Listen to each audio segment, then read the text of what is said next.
তারেক রহমানের দেশে ফেরা নিয়ে যে জল্পনা ছিল, ডিসেম্বরের প্রথম সপ্তাহেই তা যেন পুরোপুরি থমকে গেল।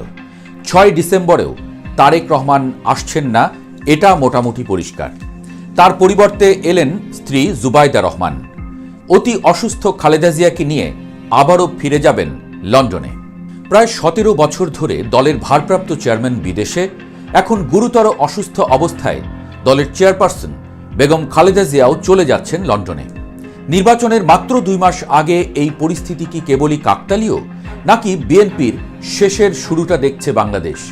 এমন প্রশ্নই ঘুরছে আশেপাশে।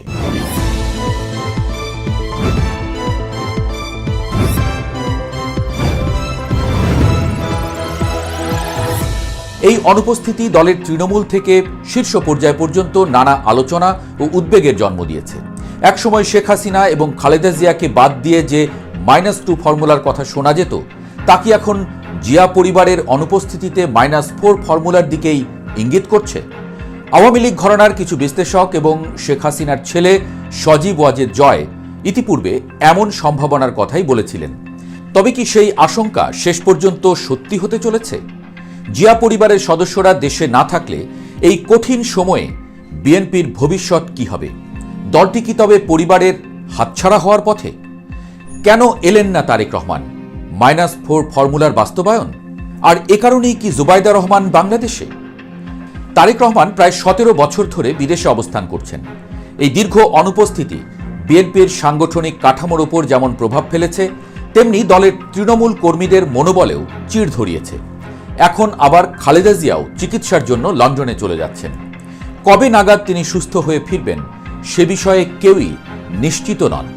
সামনেই জাতীয় নির্বাচন, হাতে আছে মাত্র 2 মাস। এমন পরিস্থিতিতে খালেদা জিয়া সুস্থ হয়ে নির্বাচনে অংশ নেবেন সেই আশা বোধহয় স্বয়ং তারেক রহমানও করছেন না। এমত অবস্থায় দেশের রাজনীতিতে জিয়া পরিবারের অনুপস্থিতি একটি ঐতিহাসিক মুহূর্ত তৈরি করেছে। দেশের অন্যতম বৃহৎ রাজনৈতিক পরিবারের কেউ দেশে নেই, যেমন হয়েছে শেখ হাসিনার পরিবারের বেলায়। এখন ঠিক একই চিত্র দেখা যাচ্ছে বিএনপির ক্ষেত্রে।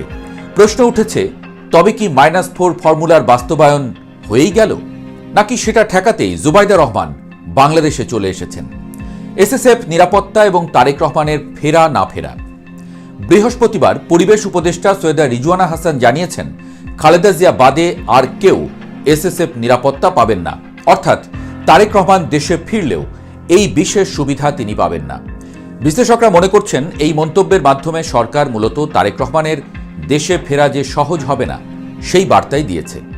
এতদিন সরকার নানাভাবে বলছিল তারেক রহমান দেশে ফিরতে চাইলে সব ধরনের সহযোগিতা করা হবে, কিন্তু বৃহস্পতিবার রিজওয়ানা হাসানের এই মন্তব্যের পরে রাজনৈতিক মহলে এমন ধারণা তৈরি হয়েছে যে তারেক রহমানকে বাংলাদেশে আসলে না ফেরার কথা বলা হচ্ছে।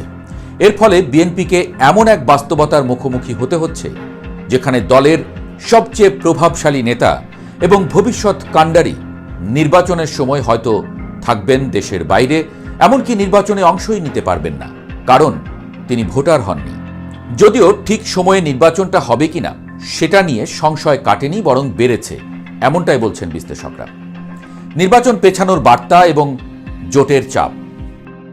এই পরিস্থিতিতে এনসিপি এবং জামায়াতের পক্ষ থেকে বলা হচ্ছে, খালেদা জিয়া ও দেশের এমন অবস্থার মধ্যে নির্বাচনের তফসিল ঘোষণা করা ঠিক হবে না। এটি নির্বাচন পেছানোর স্পষ্ট বার্তা বলেই রায় দিচ্ছেন বিশ্লেষকরা। যদি নির্বাচন পেছানো না হয় এবং জিয়া পরিবারের কেউ দেশে না থাকেন, তবে বিএনপির জোটের শরিকদের মধ্যে ভাঙন বা মতবিরোধ দেখা দিতে পারে।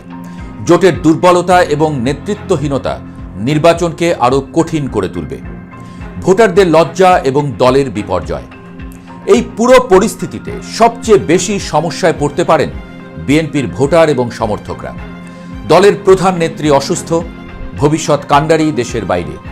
এমন একটি নেতৃত্বহীন পরিস্থিতিতে বিএনপির ভোটাররা স্রেফ লজ্জার মুখে পড়তে পারেন। তাদের মনে ক্ষোভ এবং হতাশা তৈরি হতে পারে। এই ক্ষোভের ফলস্বরূপ তারা জামায়াত কিংবা অন্য কোনো ছোট দলের দিকে নজর দিতে পারেন, যা বিএনপির মূল ভোট ব্যাংকে ফাটল ধরাবে।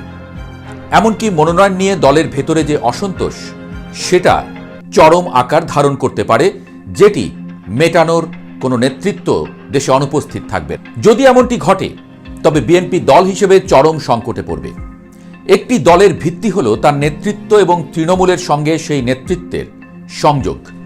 জিয়া পরিবারের অনুপস্থিতি সেই সংযোগকে ছিন্ন করে দিতে পারে। ফলে বিএনপির সাংগঠনিক দুর্বলতা নির্বাচনে তাদের বিপর্যয়ের কারণ হতে পারে। সবচেয়ে বড় এবং গভীর প্রশ্নটি হল, বিএনপি কি এবার জিয়া পরিবারের হাতছাড়া হয়ে গেল? এই প্রশ্নটি আসলে বিএনপির অস্তিত্বের সঙ্গে জড়িত। বিএনপির জন্মই হয়েছে জিয়াউর রহমানের হাত ধরে। এরপর খালেদা জিয়া দীর্ঘ সময় ধরে দলটিকে নেতৃত্ব দিয়েছেন, গড়ে তুলেছেন। এই পরিবারই বিএনপির প্রতীক, এর পরিচয়। যদি এই পরিবারের কেউ দেশে না থাকেন বা সক্রিয় রাজনীতিতে অংশ নিতে না পারেন, তবে দলের নেতৃত্বভার কার হাতে যাবে? স্বাভাবিকভাবেই তারেক রহমান বিদেশে বসে দল পরিচালনা করলেও মাঠের রাজনীতিতে অনুপস্থিতি একটি বিশাল শূন্যতা তৈরি করেছে। এখন খালেদা জিয়াও বিদেশে চলে যাওয়ায় সেই শূন্যতাকে আরও বাড়িয়ে দিয়েছে। এই সুযোগে দলের ভেতরকার কোনো প্রভাবশালী গোষ্ঠী বা নতুন কোনো নেতৃত্ব উঠে আসতে পারে, যা ভবিষ্যতে জিয়া পরিবারের প্রভাবকে চ্যালেঞ্জ জানাতে পারে। যদি এমনটি হয়, তবে বিএনপি তার নিজস্ব চরিত্র হারিয়ে ফেলতে পারে। বর্তমানে বিএনপি একটি বিশাল অনিশ্চয়তার মুখোমুখি। একদিকে নির্বাচন, অন্যদিকে দলের শীর্ষ নেতৃত্বের অনুপস্থিতি এবং সাংগঠনিক চাপ। এই পরিস্থিতি থেকে উত্তরণের পথ খুঁজে বের করা বিএনপির জন্য এক কঠিন চ্যালেঞ্জ। যদি তারা এই চ্যালেঞ্জ মোকাবেলা করে ঘুরে দাঁড়াতে না পারে, তবে এটি কেবল বিএনপির ক্ষতি হবে না, দেশের রাজনৈতিক ভারসাম্যের ক্ষেত্রেও বড় ধরনের পরিবর্তন আনবে বলে মত দিচ্ছেন বিশ্লেষকরা। বিএনপির শেষের শুরু শব্দটি হয়তো এখনই চূড়ান্ত নয়, তবে পরিস্থিতি যেদিকে যাচ্ছে তাতে বলা যায় বিএনপি এক কঠিন সংকটের মধ্যে পড়তে যাচ্ছে। পদে পদে অপেক্ষা করছে যেন অশনি সংকেত, যার প্রভাবে বড্ড নড়বড়ে হয়ে যেতে পারে বিএনপির পুরো কাঠামো। রাজনৈতিক মহলের নিবিড় পর্যবেক্ষণ এখন এই দিকেই। বিএনপি কি এই ঝড় সামলে উঠতে পারবে, নাকি সত্যি সর্বনাশ হয়ে গেল বিএনপির? সেটা দেখতে অবশ্য কিছুটা সময় আমাদের অপেক্ষা করতে হবে।